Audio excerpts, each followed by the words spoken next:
Divine days ఛానల్కు స్వాగతం. నమస్తే. ఈ ఛానల్లో మనము ప్రతిరోజు ఆ రోజుతో ముడిపడి ఉన్న కథలను, వాటి విశిష్టత గురించి తెలుసుకుందాం. ఈరోజు ధనత్రయోదశి కాబట్టి ఈ రోజుతో ముడిపడి ఉన్న మరొక చిన్న కథ గురించి తెలుసుకుందాం. పూర్వం దేవతలు మరియు అసురులు కలిసి అమృతం పొందటానికి క్షీరసాగరాన్ని మదించారు. ఆ మదనంలో మొదట హాలాహల విషం బయలుదేరింది. దానిని భగవంతుడు శివుడు తాగి ప్రపంచాన్ని రక్షించాడు. తర్వాత వరుసగా కామధేనువు, ఐరావతం, కల్పవృక్షం, చంద్రుడు, లక్ష్మీదేవి ఇలా అనేక దివ్య వస్తువులు బయటికి వచ్చాయి.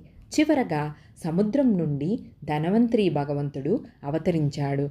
ఆయన చేతిలో అమృత కలశం మరియు ఔషధ సంచి ఉన్నాయి. ఆయననే దేవవైద్యుడు, ఆయుర్వేదానికి ఆదిపురుషుడు అని పిలుస్తారు. ఈరోజు అశ్వయుజ మాసం కృష్ణపక్షం త్రయోదశి. అందుకే ఈ తిథిని ధనవంతరి త్రయోదశి లేదా దంతేరాస్ అని పిలుస్తారు.